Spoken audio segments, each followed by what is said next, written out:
I'm Nancy Guberti with the Total Wellness Empowerment Podcast, and we're here today to teach you different ways to empower you to take charge of your health while gaining awareness, perhaps sometimes thinking out of the box and discovering new ways to do that. Some episodes I share with you the latest research that's not in mainstream media, probably because they're too afraid to tell the truth. And sometimes I answer health questions. My special shows are the ones where I highlight an amazing wellness warrior who took charge of their own life, their health, and their goal is to empower you to do the same thing with a health breakthrough so you get onto the path to optimal wellness, happiness, and reaching the life of your dreams. And today, I'm so excited to have Rachel Kaplan with me, and she's going to talk about her amazing podcast, what her work entails, as well as give you something to ponder and think about. So I mentioned to Rachel that when I see my clients in my private practice doing functional medicine and nutrition, many times GI issues are at the core. And in particular, they might not be having a dull bowel movement. And that's a big problem. That's the end of digestion. And people don't like talking about this, but it's such a huge, it's crucial. And it's a huge problem a lot of people are seeing. And they're like, oh, well, maybe I'm not drinking enough water or eating enough fiber, or maybe I'm under stress. But really, what's underlying are deep-rooted issues. And the only way to get at that crap is to really go deeper. And that's what Rachel is going to discuss with you. And I really want to turn it over to her and have her tell you what she does and how she helps people really get things moving in their body. And you may think it has something to do with digestion, but it's really all about life. So Rachel, I'm so happy that you're here with me today. And I want to hear all about how you're going to empower everyone listening.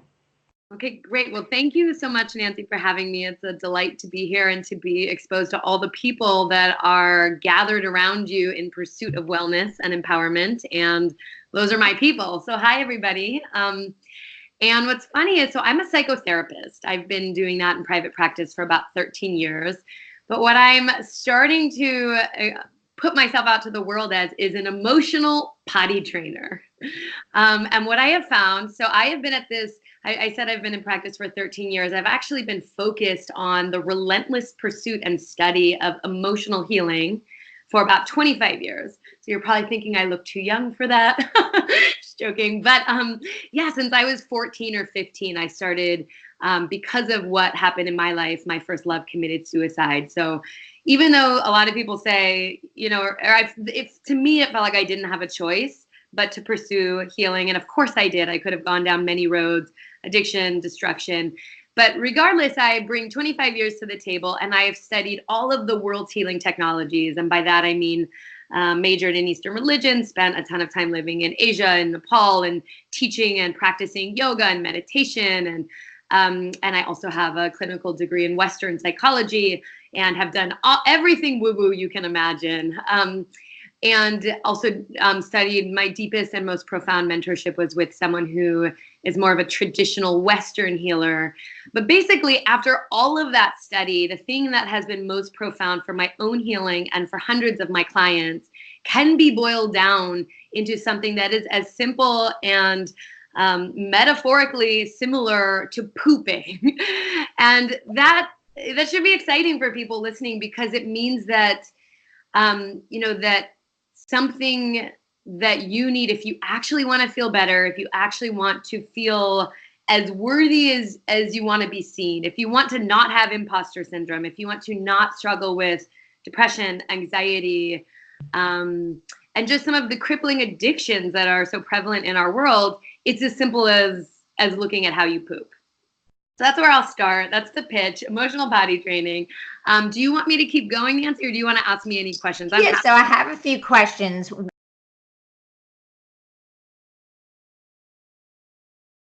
altogether. So I see many individuals who are dealing with the same thing over and over again, and I give them the steps to lead a healthier lifestyle on a functional medicine, nutrition standpoint.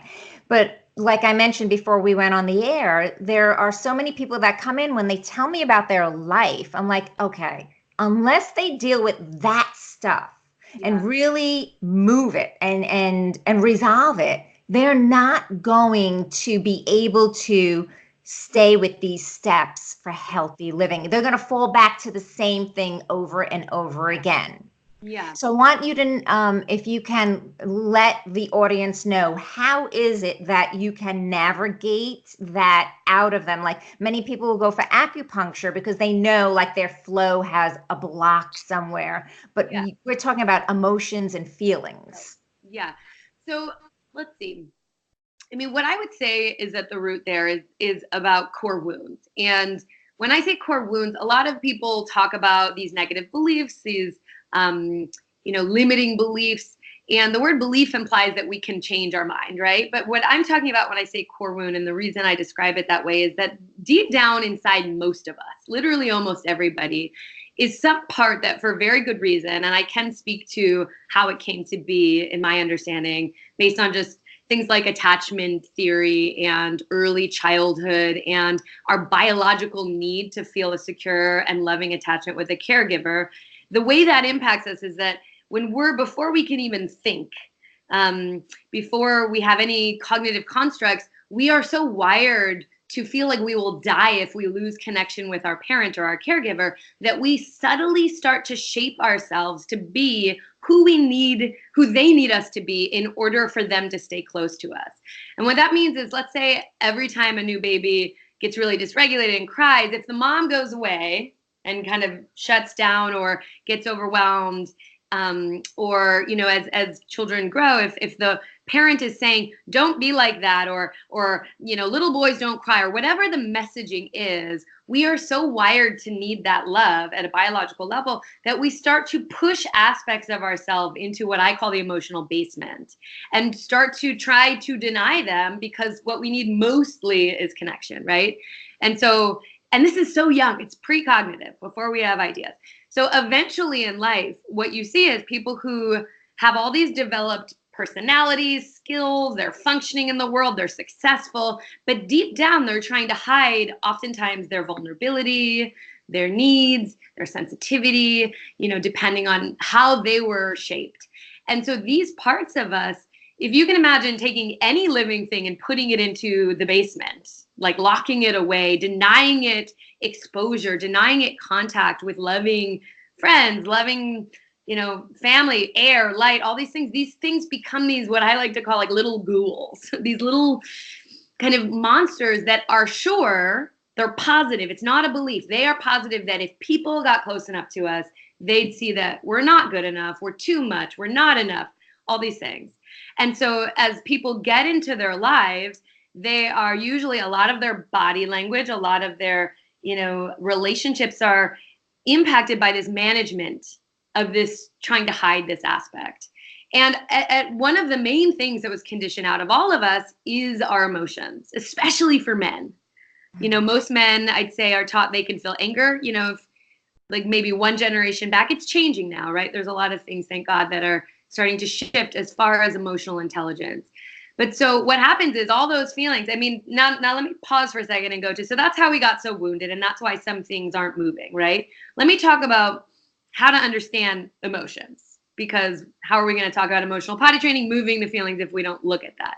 So take the E off the letter emotion. What do you have? Motion. It literally means to move.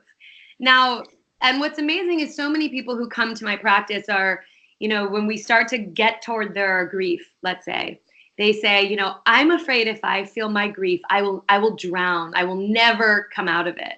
And I'm like, good luck. Let's see, unless you're in a critical loss, like an acute, like a death, a breakup, it's hard to cry for more than 3 minutes, right? It's like, we're so afraid that we'll be taken over. But the truth is, to sustain connection to our emotions is a muscle. It takes skill. It takes practice.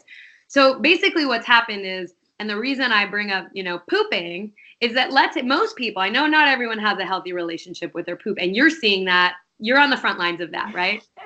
And a lot of people, since I've launched the Healing Feeling Shit Show, which is my podcast, we'll come back to that. Since I've launched that, a lot of people are saying, well, actually, Rachel, I have trouble pooping. And it's true. Some people have trouble climaxing, sexually. Some people can't poop. Some people can't cry. It's like we lose a lot of our body's organic mechanisms to maintain homeostasis. So I'm not saying everyone can poop well, but I'm pretty sure most people, when they get the urge that they need to poop, they don't think, oh God, I have that feeling.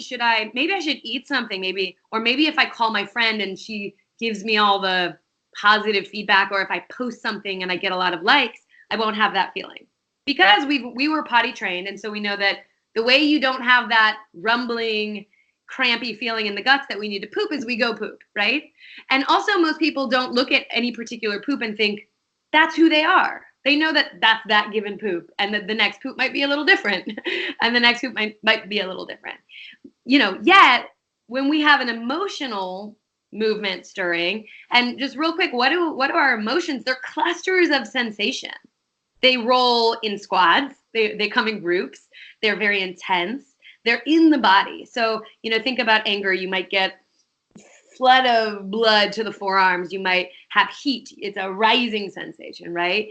Heartache or grief literally can be pain in the chest. It's like they're very physical. And part of my goal is to help people come into the place where they can actually experience the physicality of emotions, because that's when there's flow.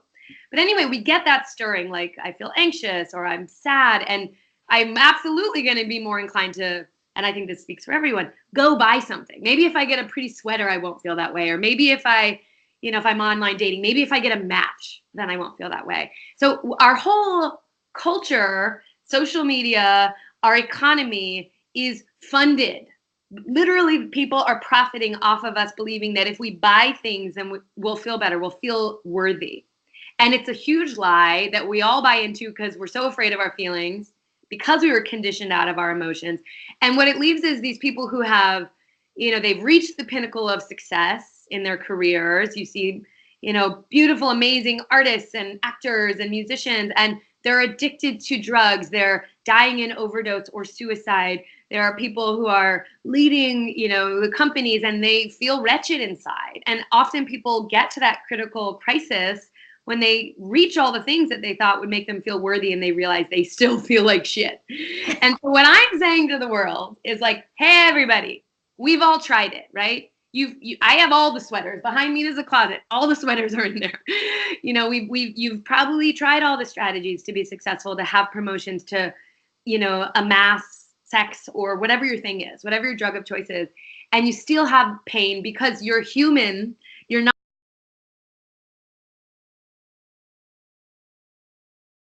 People we love die, our bodies change. Loss and pain, emotional and physical, are part of the experience here. And so why not get really skillful and effective at having your pain, your emotional pain, so it's no bigger deal than your next poop.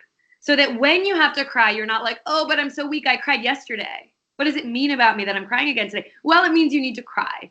And so how do you learn how to reestablish the connection, which is not easy after a lifetime of trying to deny that connection to pain. It takes work, which is what I'm teaching, the how-to. But like, how do you reestablish that connection and learn how to support and facilitate those feeling poops and get really good at it, so that there's a few things that happen there. One is you clear out the backlog. That's the only way to heal those core wounded parts that are stuck in the basement, is to reestablish connection. And I have a very specific kind of how-to about how to do that. But reestablish connection. Start making them feel, instead of like the part you don't want to come to the party, they become the VIP. You're like, hey, buddy, I'm so sorry. I've been such a jerk. I've been ignoring you and blaming you for my problems, but I really want to know you. I know you won't trust me right away, but like, I want to know you. And you start to learn how to create relationship with them, which is, I can teach you how. And then you learn how to, once you have that relationship, how to move your consciousness, your awareness, into those sensations of pain, and very slowly, gently, lovingly learn to reestablish the poops, the movement. And what happens is people start to feel more whole. They start to feel more intact, less like they're hiding themselves. And so people's innate quirky gifts come online. They're the thing that only we can bring to the world comes online. Because if we're just trying to shape ourselves to be what we think the world wants us to be, we're going to be, half of the person we're supposed to be. We're going to be at best trying to fit in, which is, the great people who have impacted and changed our world, they didn't fit in.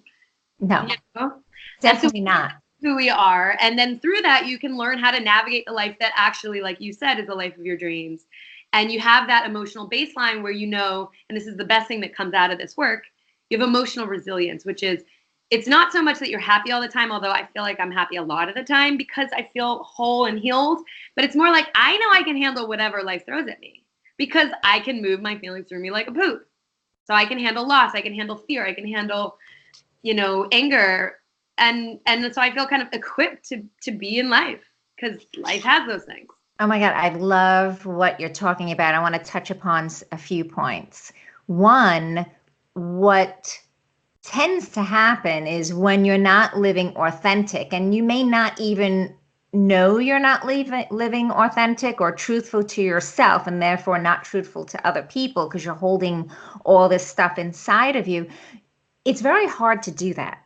Your body's going to take a hit. So either you are always tired, chronic fatigue, migraines, the body cannot keep that shut in. The same thing as if you tried not to go to the bathroom. The body could not do that. Yeah. So if anyone's listening and they see a manifestation somewhere in their body and their conventional doctors can't figure out why this is happening, I always go to functional medicine because it shows how the body's functioning, but you really should also take a look at your emotions and go back to your childhood, which brings another touch point where, many families go with the let the child cry themselves to sleep, or, I have seen many times where kids look hurt and feel abandoned on certain parenting skills that there are experts that wrote books pro and against this. So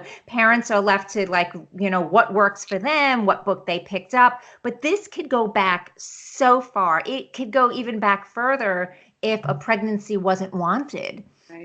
The mother may have these feelings of either guilt or that this is an issue. So we have to really go back even to how were my parents or how were my biological parents feeling about me, and then how I was raised, and then also look at the body and see where the vulnerability is. It could be the emotions not being moved. And another aspect is in corporate, because I used to work at Goldman Sachs. So in corporate, women, if they cried at a performance review or at a meeting, they were done. Right. You had to be like the men. Yeah. The men don't cry. The men don't show emotion.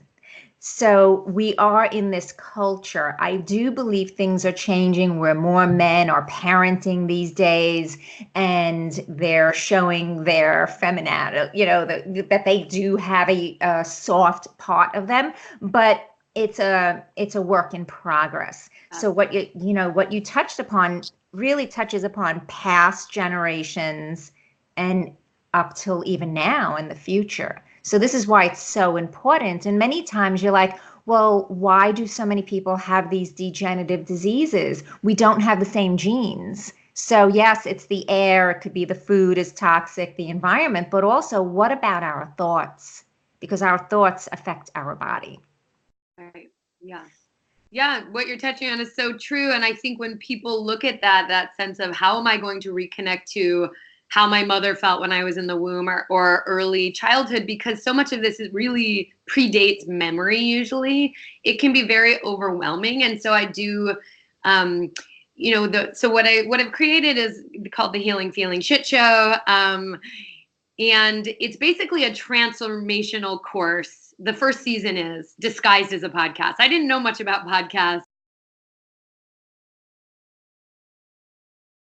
To people as a means of reducing the shame around emotional pain. And that's part of why I'm using the metaphor of pooping, because a lot of us have a little bit of shame to some moderate, amounts of shame about pooping.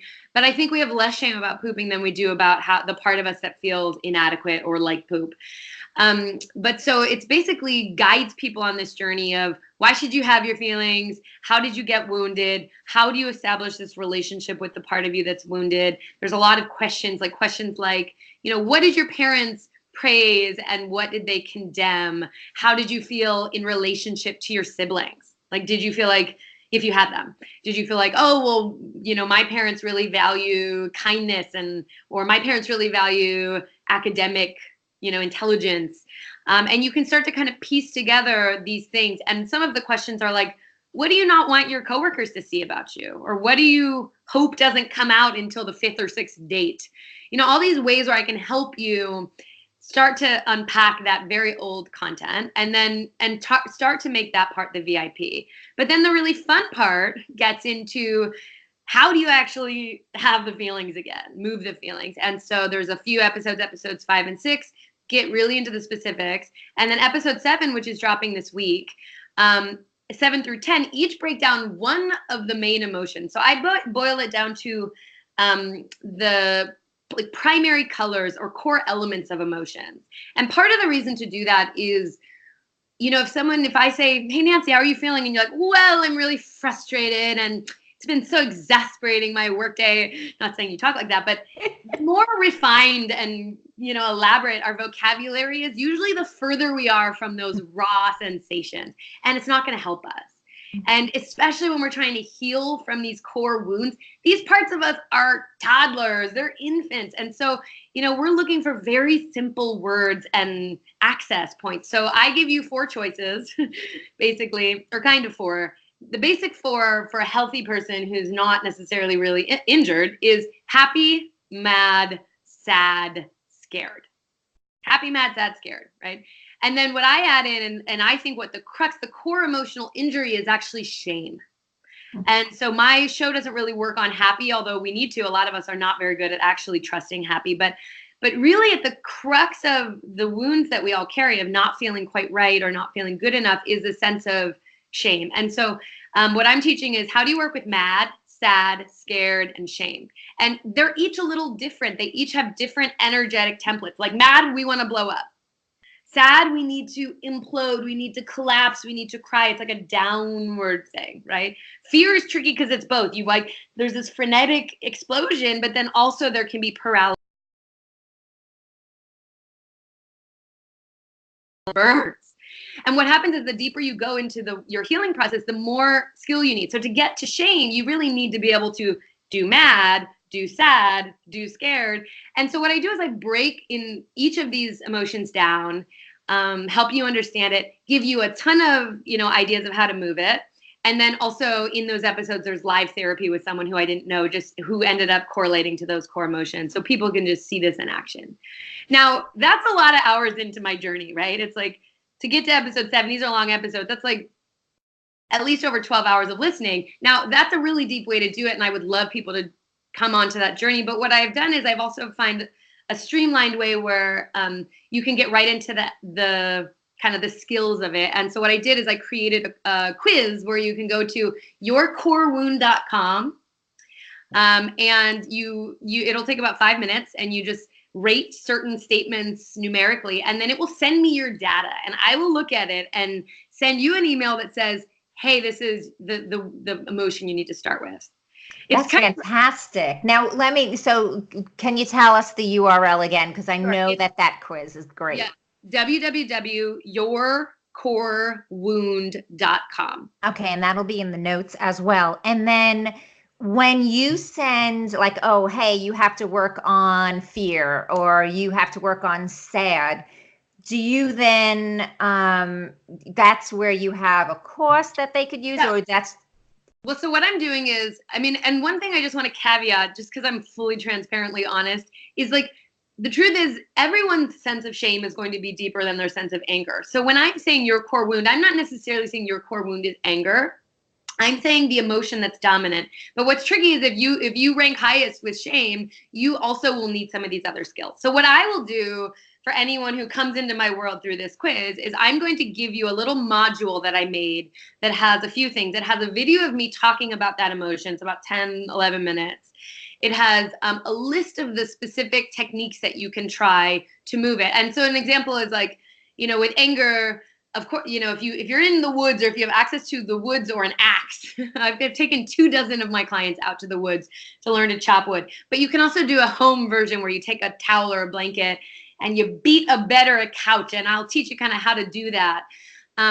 Or you can wring out a pillow, or you can lay on a bed and kind of punch and kick. These are all means to have an anger tantrum, an anger poop.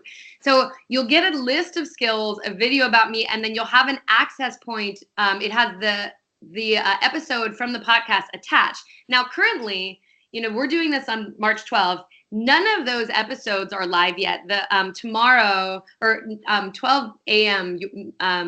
East Coast time, the anger one is coming out, but then the rest will be released slowly over the next month. So you get kind of early access to the episode, depending on when you release it. That may or may not be still true. But then what I've done is I've created a really affordable package where if you want the videos for all the emotions, which really you're going to have to interface with all the emotions to fully heal yourself and your core wound, then you can do all of them for $47.50. And I do sell them individually for $25.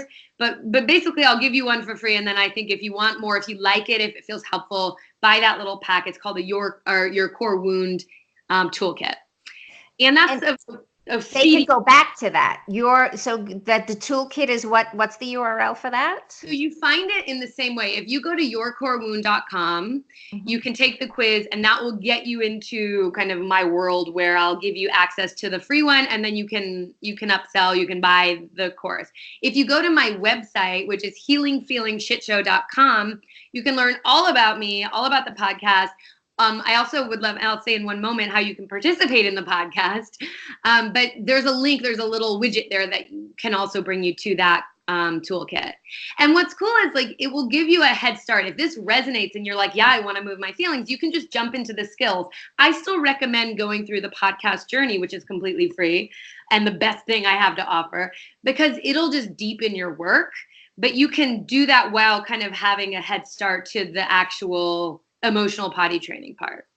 And what's great is if an individual fills out the quiz, you tell them this is what you should work on first, and they start to unfold that and unpack it. Lots of times either people or events trigger the Absolutely. old. Yeah. So what's great about this is they could go back to it. Yeah. And if they're in the course, they could keep, because things happen. And this is why when people set New Year's expectations, and they say, I'm going to lose this weight, or I'm going to be even keeled this year. And that's great till about February, because then their life comes back. So, and that's what I love about online courses in particular, because you could always go back to it.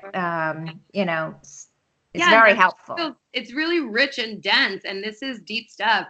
One thing that reminded me what you just said about your original question about, people come in and they don't actually achieve the physical results they want because of this, blockage or core wound. Did I address that to the extent you wanted me to? Do you feel good about that? What you've explained so far, yes, because it goes back so far. Right. And unless people are very well grounded and constantly, what I like to do is a daily assessment, but I've done this since I was a kid. So, I don't know if it was just old soul type of thing, but I would be like, okay, I see where, these people are in my family and in my life and everything else. And I see what I love about it and what I don't love about it. And I see how it makes me feel, so I've always been like that. And that's how I raised my kids to be like very aware of their feelings. And if something, get it out.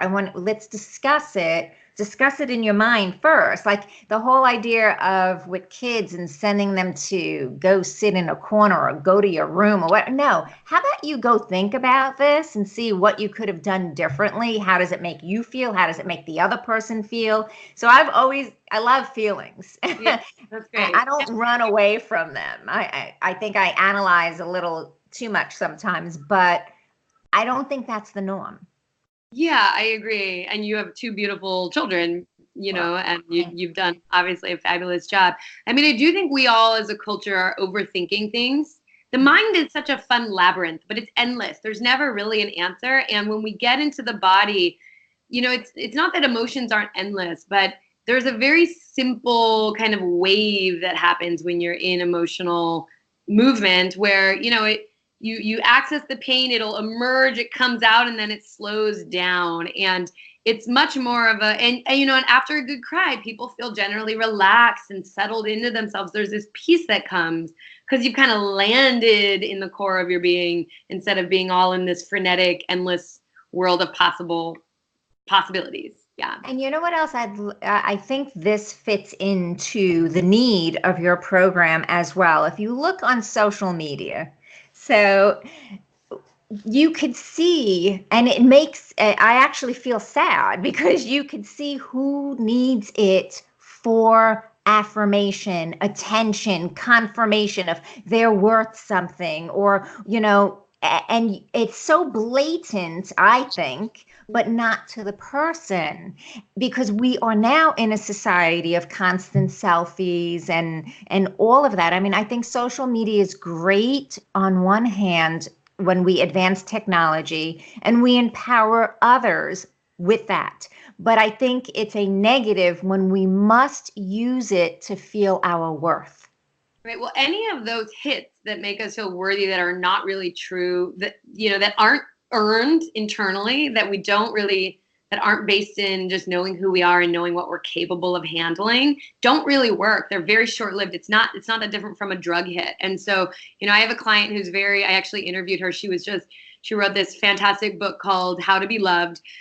She's very public, she's like full blown name on my podcast. She's given up confidentiality, so I feel okay talking about her. She was just written up in the New York Times for her book. It's a fantastic book, How to Be Loved. But she talks a lot, in hers, just her drug of choice was validation and success. She's been incredibly successful, and you see so many people who are so successful. But if you have not done the work to heal the part that feels worthless, no amount of success will be any different than a high. And social media is just granting those short-lived fixes, and we just get more and more addicted.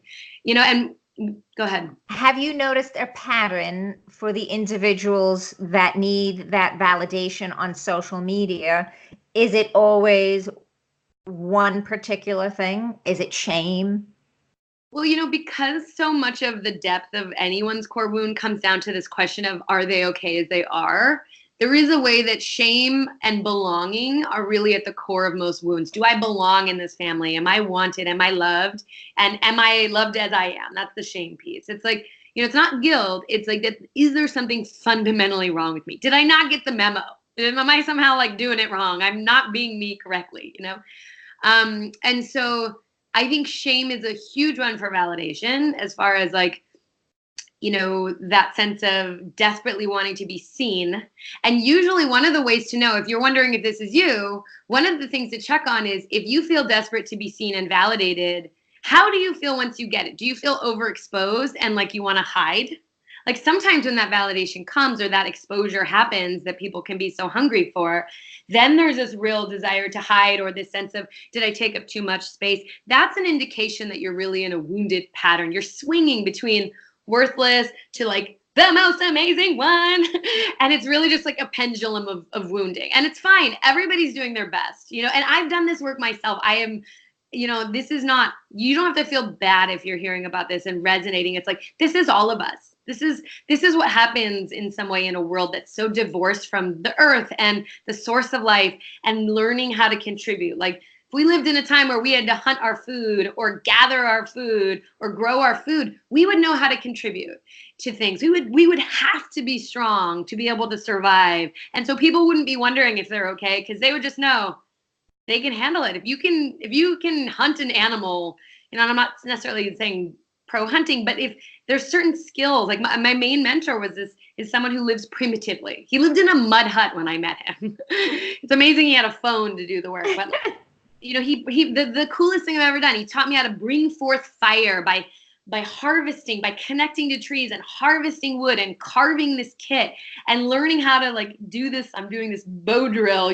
with a spindle and a fireboard and all these things that I totally thought I wouldn't be able to do and was terrified of doing. And doing that was the most amazing thing. And it has this sense of, I'm okay. And in our world right now, we're not demanded to do that. We don't even recognize that our electricity is fire or that it's a miracle that we have running water. And so, we're plugged into a world where we're all consuming. We're all, trying to get our worth from things that are much more superficial and fleeting, and it doesn't work.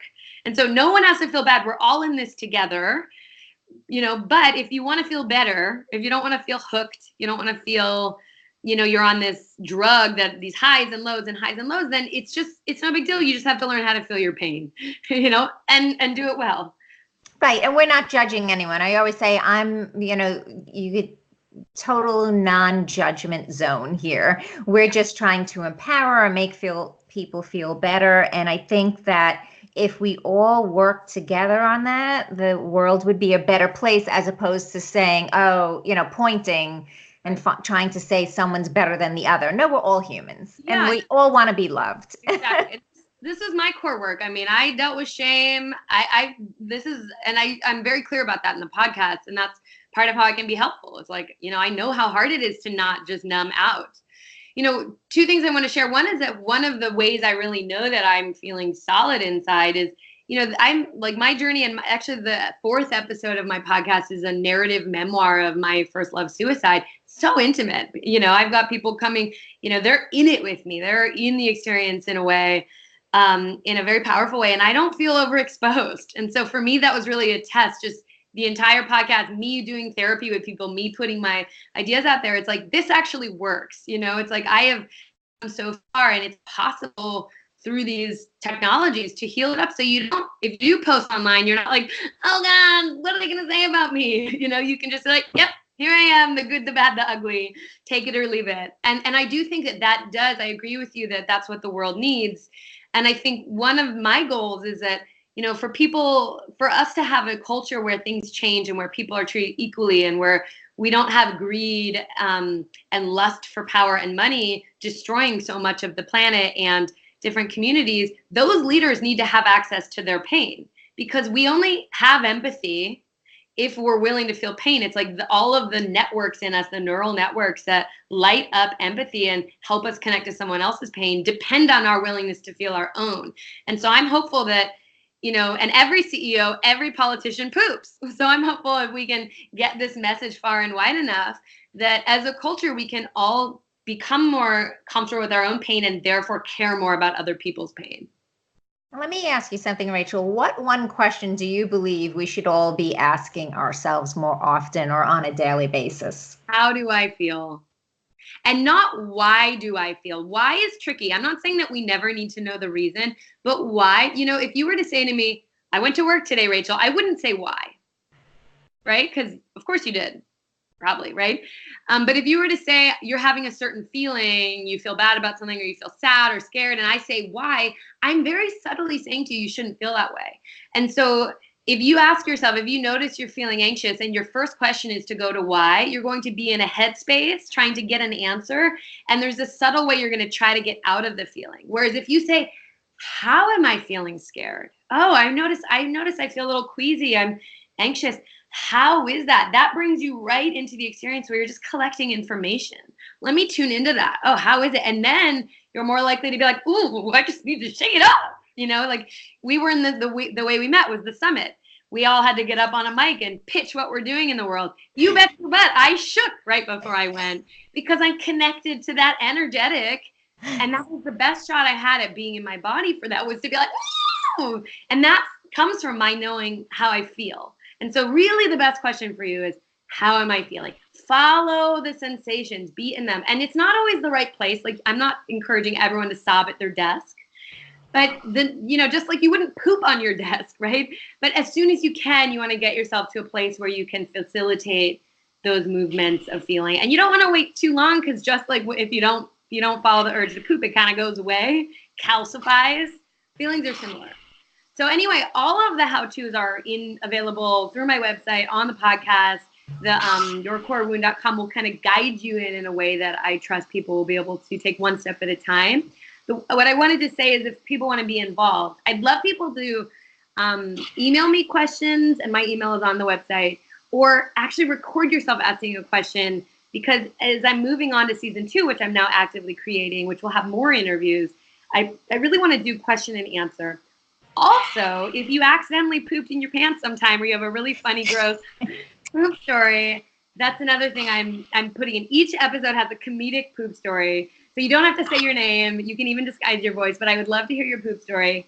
And lastly, there will be live therapy. So if you are like, God, this woman's really interesting, and I want to sit with her and record a 30 to 45-minute therapy session, that would be in one of the episodes. That's another way that you can get involved. And that live therapy session, is that you schedule it with that person, or is that every week at the same time you're going to offer it and they call? I would schedule it, and I would record it, and most likely edit it down a little bit, just because the ones that I did for season 1 were all about 45 minutes to an hour, and that's just too much for people to hear. So we edited it out, made it about a half an hour. So we would schedule it, and you would have the opportunity to reconsider if it was too vulnerable. And then the last thing I'll say is that I am going to be guiding a group of between 10 and 20 people this summer, as soon as I have the right amount, through the work themselves, where they'll have a little bit of one-on-one and a lot of group stuff. So if you also feel really called, that's another way to take it deeper. But I think that even if you don't want to do that, the tools that are already out there will really guide you. And, one thing to ask yourself also, if you're in therapy and paying for it, is it helping you feel your feelings? If it's not, you really want to wonder, what are you doing there?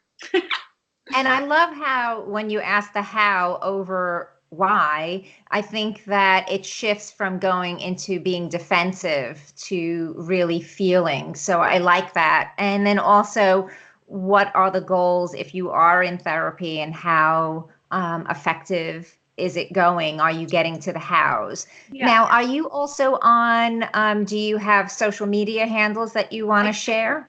Yeah, so if you look up Healing Feeling Shit Show on Facebook and Instagram, you will find me. Me and a poop emoji. I work poop emoji pretty hard.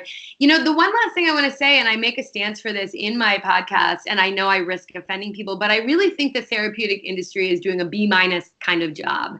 And that there are just tons of people paying tons of money who are at best hobbling around with deep emotional injuries. And I think a lot of it comes down to, our therapists able to confront their clients, do they trust their own financial stability enough to make people uncomfortable? Like, I am nearly unpalatable as a therapist in some way, because I'm so invested in actually helping people heal versus just enabling them. But I am making a call to the industry that I think we all need to take it deeper. And for anyone who's in therapy, does your therapeutic process amplify your bandwidth and your capacity to feel your feelings? Well, I love it. I love everything you shared today. And I encourage everyone who's listening, members and the public as well, to go to Rachel's websites and, fill out the quiz, and get started on really you're taking charge of your life by taking charge of your feelings. And that will ultimately impact your health and your happiness. You're everything. It's the coolest thing. I mean, emotional resilience of knowing you can handle whatever life brings. It's like the most valuable thing I've ever felt in my life. I wouldn't trade it for anything. And, so much in life is fleeting and does have challenge and does have pain and is beautiful. It's amazing. Life's amazing. But it's like, we just need to trust that we can handle it. And to me, this is the way to get there, is to learn that you can move your feelings. You can have your feelings. You can handle, you can recover. It's like, so you can really play big. So. Is that the quote that we're going to get you on, move your feelings, or another one? Well, let's see. I mean, I say welcome to the feelings movement, and I do think that this is a new culture of learning to have our feelings like we have our poops. Yeah, I mean, I think what I like to say is emotional resilience is the new happy. I love it. I Yeah. love it. Thank you so much. We're going So, to have you back and hear how it's all going and whatever else you're going to be offering. I see a book in the works yeah, and actually it's being transcribed right now. yay. Yeah, Well, well, thank you total so much for pleasure. being on Total Wellness Empowerment and really empowering our audience. Thank you. It was a pleasure. Thanks for having me. Thank you.